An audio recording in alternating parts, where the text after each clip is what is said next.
What's up everyone, welcome back to the Lace Up channel. My name is Mickey. Today we're going to talk about the length of time it takes to build a distribution business. As a matter of fact, building any business takes a really long time.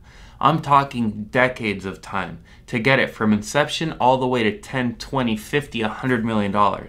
So a lot of the distributors that call in to me, they're like, Mickey, I'm starting this distributor. It's going to be $100 million in a year. And in my head, I'm like, oh my goodness, this person has no chance.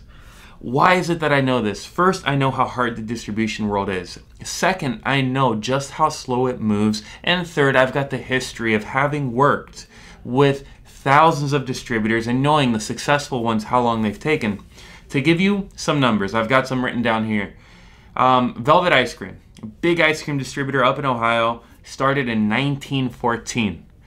Gwixon's Food Group, a big Caribbean food distributor down here, it's one of my customers, 1993. Anderson Dairy, one of the biggest dairy and ice cream distributors in Las Vegas, 1907. Tortillas Incorporated, i.e. TI Foods in Las Vegas. They do tortillas and all the Mexican food items to restaurants and supermarkets. They started in 1979. Bon Swiss, one of the largest dairy and ice cream distributors to all the CVS's across the West Coast, 1988. Gaitan Foods, aka Gaitan Foods, however you pronounce it. They started in 1935.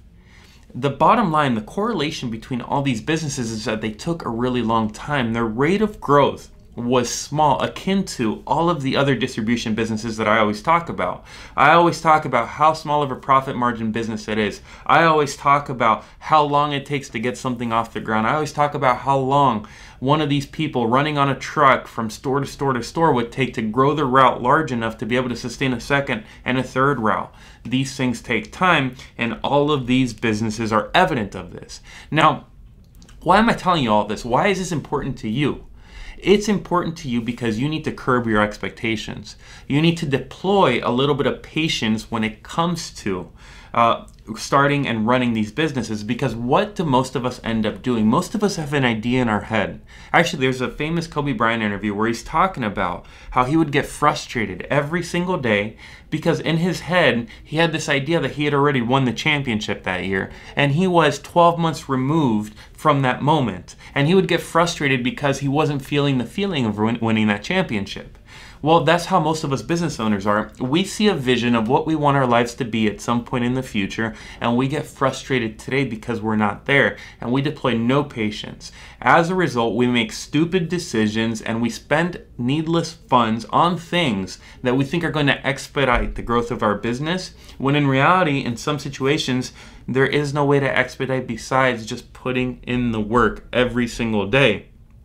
Besides showing up, learning new skills, learning how to market, learning how to sell, cold calling customers, doing the grunt work that's necessary. As a matter of fact, I used to have this other business. I'm going to give you guys a quick story. This business was a technology business, which I'll go ahead and I'm going to make another video where I get into detail about that business and the mistakes that I made so that you can learn from them. Anyways, I raised a bunch of money to do this business, and I built an application, and I always was of the mindset, if you build it, they will come. Well, guess what? If you build it, no one comes. People only come when you go out, you sell, you cold call, you do marketing, you do content. That's the only way that people come, but I didn't understand that concept. So you know what I did? Because I wanted to expedite my growth, because I had this vision in my head of what I needed to be by 25 years old, I wanted to be the next Mark Zuckerberg, the next Jack Dorsey. Look, I had such a complex when I was younger because I wanted to be so rich, and I don't even understand now why I did these things, why I made these mistakes, but I guess we learn as we grow. The bottom line is I hired this PR firm. I was paying them $15,000 a month, 15 grand a month, because I thought that they were going to take my business to the next level, that they were going to get me to that Mark Zuckerberg status. And I failed to realize that in order to get to that status, you need to build a product, right? You need to build a business. You have to do the grunt work. You have to talk to your users. You have to see what they like and dislike about your product. And then you have to pivot to the business model that can optimize for profits and growth into the future. I didn't know any of these things. And over time, you know what happened? I blew all the funding for that business and I lost everything. So instead of being the next billionaire, I was broke. And I had to go back to college before figuring out that this is what I wanted to do with my life.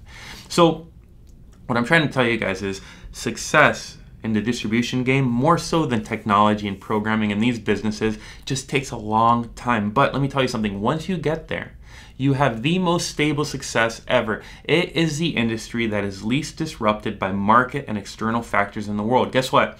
In the worst economy that I've seen in a long time, the one that happened during COVID, you know what industry flourished? Yours and mine. The food distribution industry. Anyone that distributed food products, beverages, alcohol, health and beauty goods, anything that went to a supermarket or a convenience store, the sales skyrocketed. Now, obviously, food service, because of the shutdowns of the restaurants, really impacted a lot of distributors, but most people had their most profitable years ever last year. And the bottom line is, once you get big enough, once your business becomes a big enough behemoth, then you can run your distributor forever. And not just that, the other great thing about these big businesses is once you systemized everything, once you're tracking your inventory, you're tracking what's going on to your truck, you have your orders coming in through EDI digitally, you have all these things in place, you have an ERP system that can scale, then you can put people in positions at your distributor to auto maintain it. So you can put the business on autopilot, because distribution businesses aren't built by all of this new business. Like a dairy distributor, they can only get so many stores and schools and casinos in Las Vegas. There isn't billions of business. So you have a capped, limited market. And once you've taken that market, once you have a business that provides a good service, now you can plug in managers into your business that can run the business successfully. You cash flow from that business, and you don't have to go and work every single day there. These are the beauties of the distribution world. And I know you probably imagine yourself as the guy with the 6 cars and the airplane, or the lady with the beautiful mansion and the beautiful private school that you're sending your kids to, but the bottom line is it takes time. I remember I had a meeting with Rudy Gaitan, one of the founders of Gaitan Foods, and we were talking, and he told me how long it took him to get this business off the ground. And I would think, oh my goodness, it took him 40, 50 years to get this thing going, and he now has a Tesla, an S-Class coupe, an airplane, mansions, everything you could ever want. But it takes time, guys. It takes a lot of time, particularly in this industry. I hope that you deploy some patience, because if you're in a rush, you're going to make stupid decisions and you will go broke. Anyways, please take a moment and like this video. Subscribe to the channel. I'm going to try to pop out content like this every single day. Anyways, I hope that you have a great day. Take care.